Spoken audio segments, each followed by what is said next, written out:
Bonsoir Thomas. Salut Nadia. Alors tu es venu nous parler des incroyables faillites d'un de nos services de renseignement, la DGSE, qui a été pointé du doigt dans un article du Monde. Et il nous parle de un de nos services secrets qui est la Direction Générale de la Sécurité Extérieure, donc qui s'occupe du renseignement extérieur. Il s'agit de préserver la France des menaces liées à l'étranger.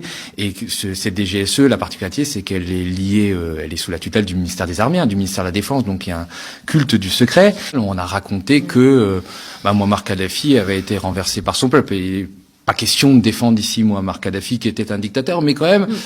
On a un peu aidé le peuple libyen, on l'a même beaucoup aidé à renverser Mouammar Kadhafi, et même dans le cadre de son assassinat, il y a des espions libyens qui ont fini par parler dans des journaux très sérieux comme Mediapart, notamment qui s'appelle Rami El Obeidi, qui est un ancien coordinateur du renseignement extérieur, l'équivalent de la DGSE libyenne, qui a dit mais vous savez, les gens qui ont tué Kadhafi, là, qui ont sorti de son égout, c'était des agents de la DGSE française et qui l'ont abattu. On a tout organisé, on a tout fait, ça a été confirmé par de nombreux témoins, et c'est vrai que l'implication du gouvernement français dans l'assassinat de Mouammar Kadhafi et dans sa chute est quand même assez patente, surtout que c'est pas forcément pour des motifs très nobles.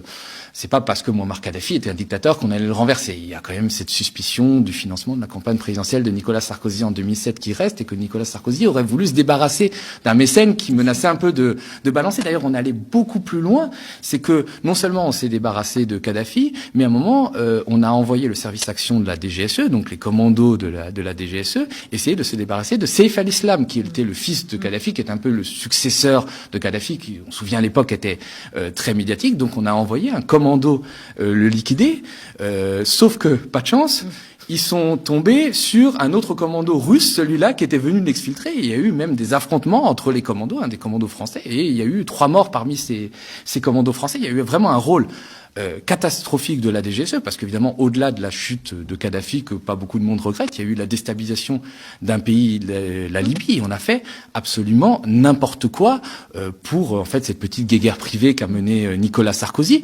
On sait par exemple que, en fait, Mouammar Kadhafi était soutenu par des Touaregs qui étaient originaires du Mali, qui étaient du Nord Mali, et qui venaient combattre avec lui en tant que mercenaires. Et donc, qu'est-ce qu'on a fait, nous Français? On a envoyé des émissaires de la DGSE voir ces mercenaires du Nord Mali et leur dire, bon écoutez, maintenant vous allez lâcher Kadhafi, parce que c'est un méchant et on veut plus, mais en échange on va vous donner l'indépendance du Nord Mali, puisque vous la réclamez depuis des années et que vous ne vous entendez pas avec le sud du Mali.